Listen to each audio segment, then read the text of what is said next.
அது மாத்திரமல்ல, சேனைகளின் கர்த்தர் யெகோவா சபயோத் யார் என்றால், வானத்தின் மதகுகளை திறந்து ஆசீர்வாதத்தை வருஷிக்க பண்ணுகிறவர் என்று சத்தியவேதம் சொல்லுகிறது. சேனைகளின் கர்த்தர் யார்? யெகோவா சபயோத் யார்? வானத்தின் மதகுகளை திறந்து இடம் கொள்ளாமல் போக மட்டும் ஆசீர்வாதங்களை வருஷிக்க பண்ணுகிறவர் என்று சத்தியவேதம் சொல்லுகிறது.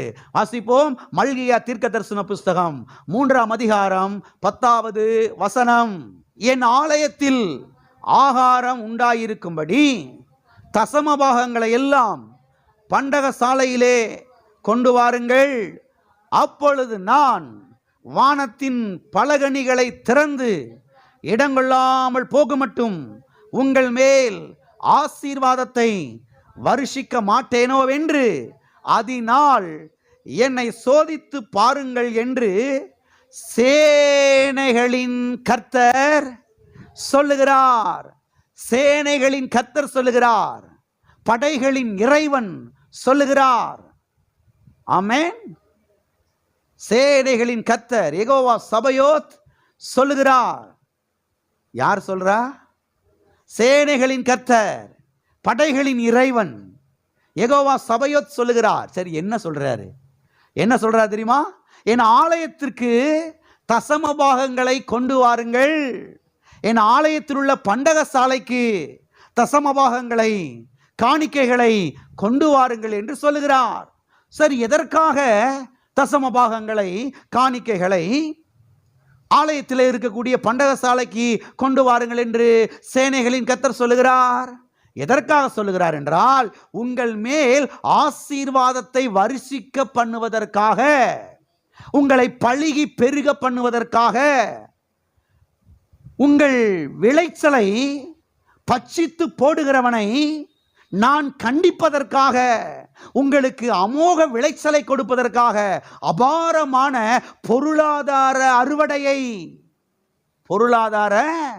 அறுவடையை கொடுப்பதற்காக நீங்கள் தசம பாகங்களை, காணிக்கைகளை என்னுடைய ஆலயத்துக்கு, நான் என் இரத்தத்தினாலே சம்பாதித்த திருச்சபைக்கு கொண்டு வாருங்கள் என்று யெகோவா சபயோத், சேனைகளின் கர்த்தர் சொல்லுகிறார்.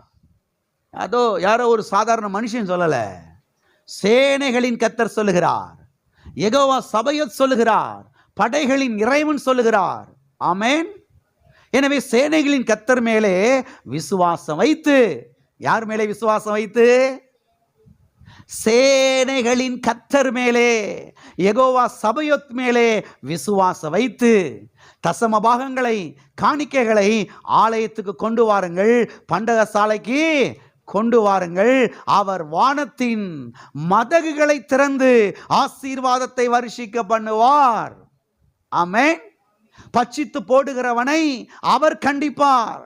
கடனை அடைத்து முடிக்க அவர் கிருபை செய்வார். அவர் புதிய வாசல்களை திறப்பார். ஆமென். எல்லாரும் இருக்கிறீங்களா?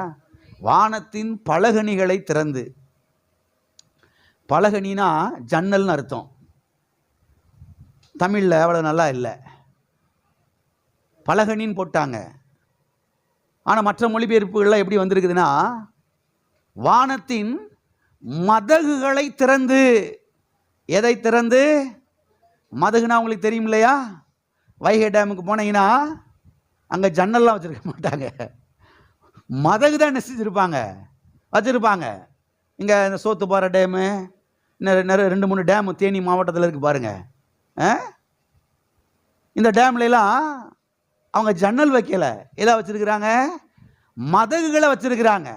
மதகை திறந்து விட்டால் சொல்கிறாங்க இல்லையா, 1000 கன அடி தண்ணி, 2000 கன அடி தண்ணி, அப்படிலாம் சொல்கிறாங்க இல்லையா. 3000 கன அடி தண்ணி திறந்து விட்டுருக்குறாங்க. மக்களில் எச்சரிக்கையாக இருங்க. ஏன்னா அவ்வளோ ஃபோர்ஸாக வருது, அவ்வளோ வேகமாக வருது, அவ்வளவு அதிகமாக வருது. கர்த்தர் சொல்கிறாரு, சேனைகளின் கர்த்தராகிய நான் சொல்கிறேன், ஓம் பொருளாதாரத்தில், ஓம் குடும்பத்தில், ஓம் பண விஷயத்தில் நான் அற்புதத்தை செய்வதற்காக என் மேலே விசுவாசத்தை வச்சு, என் மேலே கண்ணை பதிச்சு, உன் சம்பாத்தியத்தில் 10% எடுத்து கொண்டு வந்து என்னுடைய ஆலயத்தில் என்ன செய்ய, நீ செலுத்து. என் ஆலயத்துக்கு கொண்டு வா, என்னுடைய ஆலயத்தில் இருக்கக்கூடிய பண்டக சாலைக்கு கொண்டு வா. வானத்தில் நான் ஏராள மதகுகளை வைத்திருக்கிறேன். மதகுகளை நான் வச்சிருக்கிறேன், ஏராளத்தை நான் வச்சிருக்கிறேன். நான் வானத்தின் மதகுகளை திறந்து இடம் கொள்ளாமல் போக மட்டும், வைக்கிறதுக்கு இடமே இருக்காது. எல்லாம் இருக்கிறீங்களா? வைக்கிறதுக்கு இடம் இருக்காது. ஒரு காலத்தில் யோசிக்கிறோம், வீட்டுக்குள்ள ஒண்ணுமே இல்லையே, வீடு வெறிச்சோடி கிடக்குதேன்னு. கர்த்தர் சொல்றாரு, என் வார்த்தைக்கு கீழ்ப்படிந்து உண்மையா தசமபாகத்தை காணிக்கையை கொண்டு வா. வானத்தின் மதகுகளை திறந்து இடங்கொள்ளாமல் போக மட்டும் நான் என்ன செய்வேன்? ஆசீர்வாதத்தை வருஷிக்க பண்ணுவேன். பொருட்களாலே, சகலவித பொருட்களாலே உன்னுடைய வீடு என்ன செய்திருக்கும்? நிறைந்திருக்கும் என்று சொல்லுகிறார். அது மாத்திரமல்ல, சேனைகளின் கர்த்தர் என்ன சொல்றாரு? பட்சித்து போடுகிறவனை நான் என்ன செய்வேன்? உங்கள் நிமித்தமாய் கண்டிப்பேன் என்று 11ஆம் வசனத்திலே சொல்லுகிறதை நாம் பார்க்கிறோம். பட்சித்து போடுகிறவனை, பட்சித்து போடுகிறவைகளை கிடையாது, பட்சித்து போடுகிறவனை. பிசாசு பாருங்க, நம்முடைய சம்பாத்தியத்தை, நம்முடைய பொருளாதாரத்தில் பாருங்க, அதில் ஒரு நஷ்டத்தை ஏற்படுத்த பார்க்குறான். அதில் ஒரு இழப்பை ஏற்படுத்த பார்க்குறான். சம்பாதிக்கிற பணமெல்லாம் விரயமாக போகும்படியாக பண்ணுறதுக்கான முயற்சிகளை பண்ண பார்க்குறான். அதில் ஒரு அழிவை ஏற்படுத்த பார்க்குறான், அதில் ஒரு நஷ்டத்தை ஏற்படுத்த பார்க்குறான். எல்லாம் இருக்கிறீங்களா? கர்த்தர் சொல்றாரு, உங்கள் மித்தம் நான் என்ன செய்வேன்? அவனை கண்டிப்பேன். ஆமென். நஷ்டம் வராதபடி, இழப்பு வராதபடி, நாசமோசங்கள் வராதபடி நான் பார்த்துக்கிறேன். நான் யாருன்னா, சேனைகளின் கர்த்தர், யெகோவா சபயோத். நான் வானத்தின் பலகணிகளை திறந்து, மதகுகளை திறந்து இடங்கொள்ளாமல் போக மட்டும் என்ன செய்வேன்? ஆசீர்வாதத்தை வருஷிக்க பண்ணுவேன். ஆமென். ஆகவே சேனைகளின் கர்த்தர் மேலே கண்களை பதித்து, கல்வாரி சிலுவையின் மேலே கண்களை பதித்து, அவருடைய தழும்பின் மேலே, அவருடைய காயத்தின் மேலே கண்களை பதித்து, அவருடைய வார்த்தையின் மேலே, அவருடைய நாமத்தின் மேலே கண்களை பதித்து பாருங்க. நம்முடைய சம்பாத்தியத்திலே 10% என்ன செய்ய எடுத்து கொண்டு வர வேண்டும். காணிக்கைகளை கொண்டு வர வேண்டும். கர்த்தருடைய கரத்தலை கொடுக்க வேண்டும். கர்த்தாவே, உம்முடைய கரத்தலை கொடுக்கிறேன்பா. சேனைகளின் கர்த்தாவே, உம்முடைய கரம் பெருக்குகிற கரம். 5 மீனை பெருக்கி 5000 பேருக்கு அதிகமானோரை போஷித்த உம்முடைய கரத்திலே என்னுடைய தசமபாகத்தை காணிக்க நான் கொண்டு வருகிற ஆண்டவரே, இதை பெருக்கி தாரும். மிச்சம் எடுக்க எனக்கு உதவி செய்யும் ஆண்டவரே. எல்லா கடனை அடைத்து முடிக்க எனக்கு கிருபை செய்யும்.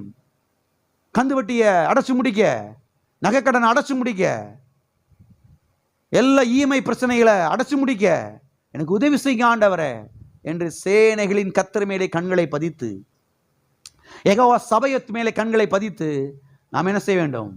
கொடுக்க வேண்டும். கொடுக்கும் பொழுது வானத்தின் மதகுகளை திறந்து இடங்கொள்ளாமல் போகும் மட்டும் கர்த்தர் என்ன செய்வார்? ஆசீர்வாதத்தை வருஷிக்க பண்ணுவார். ஆமென். எல்லா கரங்களை வைத்து சொல்லுவோம், சேனைகளின் கர்த்தாவே, நீர் வானத்தின் மதகுகளை திறந்து இடங்கொள்ளாமல் போக மட்டும் என்னை ஆசீர்வதிக்கிறீர். பட்சித்து போடுகிறவனை என் நிமித்தமாக கண்டிக்கிறீர். எனக்கு வர வேண்டிய லாபங்கள், அறுவடைகள், பணங்கள், எல்லா விளைச்சல்களும் சரியான நேரத்துக்கு எனக்கு வருகிறபடியால் உமக்கு ஸ்தோத்திரம். உம்முடைய தேவதூதர்கள் எல்லா பலனையும் என்னுடைய வாழ்க்கையில கொண்டு வந்து சேர்க்கிறபடியால் உமக்கு ஸ்தோத்திரம். ஆமென். எல்லாரும் இருக்கிறீங்களா? ஆமென். இப்படிப்பட்ட விசுவாசத்தில் என்ன செய்யணும்? தசமபாகத்தை காணிக்கை கொண்டு வந்து செலுத்தணும். அவர் எல்லாவற்றையும் பார்த்துக்கொள்ளும்.